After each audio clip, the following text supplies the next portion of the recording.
तो दोस्तों नमस्कार, स्वागत है आपका एक बार फिर से एक और नई वीडियो के साथ। दोस्तों आज मैं एक बिजनेस की बात आपसे करना जा रहा हूं और दोस्तों आप इस वीडियो तक इसीलिए पहुंचे हैं क्योंकि अब आपके माइंड में एक बिजनेस करने का आइडिया आ गया है और अब आप फुटवियर बनाने की एक छोटी सी स्टार्टिंग करने वाले हैं। यदि आप इस बिजनेस को स्टार्ट करते हैं तो सबसे पहले हम बात करते हैं लागत की, यानी कि हमारी इन्वेस्टमेंट की। और प्लांट की कॉस्ट हम तभी निकाल सकते हैं जब हमें मशीनों की कॉस्ट पता हो। तो गाइज मैं आपको बताना चाहूंगा, सबसे पहले जो हमारे पास मशीन आती है जिसे हम कटिंग मशीन कहते हैं, यानी कटर मशीन। यह मशीन आपको 10,000 से 50,000 के बीच में देखने को मार्केट में मिल जाती है।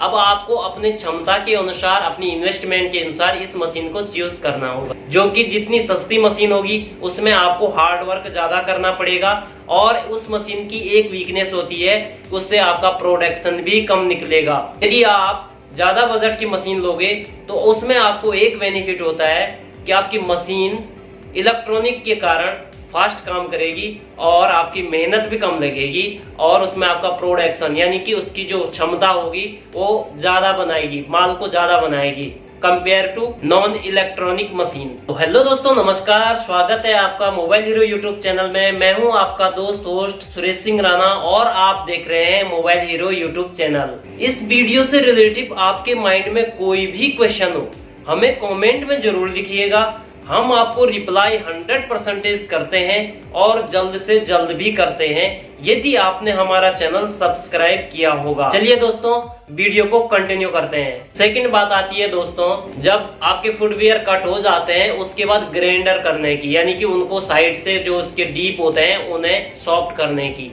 तो दोस्तों यह मशीन आपको पड़ जाएगी मार्केट में 5,000 से लेकर और 20,000 के बीच में। आपकी क्षमता के अनुसार आपको चूज करनी होगी कि आपको कौन सी मशीन लेनी चाहिए और कौन सी नहीं लेनी चाहिए। तीसरी जो इसमें मशीन आती है वो आती है हमारे पास स्टेप मशीन, जो फीतों को स्लीपर फुटवियर के साथ जो फीते लगे होते हैं उनको कनेक्ट करने की मशीन।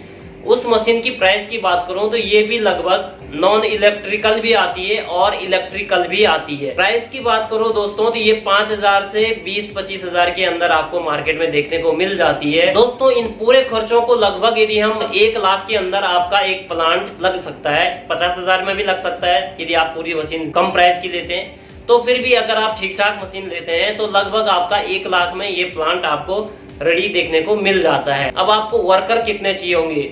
सिंपल सी बात है, जितनी आपके पास मशीन है उतने वर्कर भी आप इसमें इंक्लूड कर लो, यानी कि आपके पास 3 मशीनें हैं तो 3 आपके वर्कर भी हो गए हैं। चौथा एक पोस्ट और खाली होती है जिसे हम कहते हैं पैकेजिंग डिपार्टमेंट, यानी पैकिंग करने वाला। तो स्टार्टिंग में आप सिंगल आदमी को भी रखोगे तो टोटल आपके पास जो वर्कर होते हैं वो होते हैं टोटल 4। कुछ वर्कर होते हैं प्रोफेशनल, यानी कि उसने हमेशा कटिंग मशीन का उसे अच्छा नॉलेज है, वो हमेशा कटिंग ही करता रहता है।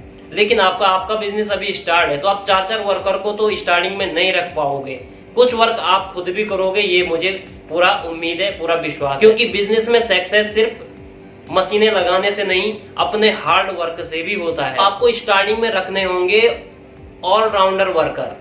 ऑलराउंडर वर्कर का मतलब होता है आपको 4 की जगह रखने हैं सिर्फ 2 ही आदमी, क्योंकि जब आप स्टार्टिंग में जब बिजनेस स्टार्ट करोगे तो आप 4-4 आदमी को एकदम से हायर नहीं कर पाओगे। तो शायद आपके पास 2 आदमी हो सकता है आपके घर के ही हो, या फिर आप किसी वर्कर को भी रख सकते हो। ऐसे वर्कर जो आपके कहने पे सिर्फ कटिंग ही नहीं, अगर उसको टाइम लगेगा, कटिंग का काम खत्म हो गया है तो वो आपके साथ पैकिंग भी करके देगा। तो इन्हें कहते हैं ऑलराउंडर वर्कर्स। ऐसे ही वर्करों से आप स्टार्टिंग करेंगे तो आपको ज्यादा बेनिफिट मिलेगा। मशीनों के खर्चे आपके सिर्फ एक ही बार होते हैं। कहते हैं हाथी आपको सस्ता पड़ जाता है लेकिन उसका पेट भरना बहुत मुश्किल हो जाता है। अब मैं आपको ऐसे खर्चों के बारे में बताने जाऊंगा जो आपके लाइफ टाइम खर्चे होंगे। सबसे पहले बात करते हैं फीते की, जो चप्पल के ऊपर लगते हैं। 12 फीते यानी 1 दर्जन फीते की मैं कॉस्टिंग बता रहा हूँ, 90 या 100 रुपए से 200 तक के हैं। दूसरी बात आती है सीट की, जिस सीट को हम कट करके चप्पल बनाते हैं। ये सीट्स आपको पड़ती हैं 300 से 600-700 तक के बीच की। मिनिमम 300 के पकड़ के चलो और हाईएस्ट जो सीट आप लेते हैं वो लगभग 600-700 रुपए की लेके चलो। जो महंगे होंगे 100% बात है वो अच्छे और मजबूत जरूर होंगे, तो उस चीज का भी आपको ध्यान देना होता है। तो वर्कर की सैलरी की अगर मैं बात करूं तो आज की डेट में आपको मिनिमम 10,000 रुपए से वर्कर लगभग स्टार्ट हो जाते हैं, शायद विलेज एरिया में हो चाहे सिटी एरिया में हो, कम पैसों में ही किसी को हायर करें तो आपके लिए बेनिफिट है। यदि आपका बजट बहुत ठीक ठाक है तो आप सीधे प्रोफेशनल आदमियों को भी रख सकते हैं। तो दोस्तों ये खर्चे थे लाइफ टाइम वाले खर्चे। अब दोस्तों बात आती है प्लानिंग की, आपकी प्लानिंग क्या क्या होनी चाहिए इस बिजनेस को करने के लिए। तो गाइस मैं आपको बता दूं, अब आती है बात आप इसे कैसे सेल करते हो। तो दोस्तों मैं एक चीज आपको पहले ही बता दूं, इस माल को सेल करने के लिए आपको सिर्फ पुराने कस्टमरों पर निर्भर नहीं रहना है, आपको पर डे पर नए नए शॉपकीपर, यानी आप दुकानदार को ही जाकर के माल बेचोगे, अपना प्रोडक्ट बेचोगे, तो आपको पर डे नया नया शॉपकीपर को ढूंढना पड़ेगा, तब जाकर के ही आप सक्सेस हो पाओगे। ये सोचोगे मशीनें लग गई, सब कुछ लग गया और आप सक्सेस हो जाओगे, ऐसा बिल्कुल भी नहीं होने वाला है। इस वीडियो से रिलेटिव आपके माइंड में कोई भी क्वेश्चन हो, हमें कमेंट में जरूर लिखिएगा, हम आपको रिप्लाई 100% करते हैं। यदि आपने हमारा चैनल सब्सक्राइब किया, आपको इस वीडियो से थोड़ा भी हेल्प हुई है तो चैनल को सब्सक्राइब जरूर कीजिएगा।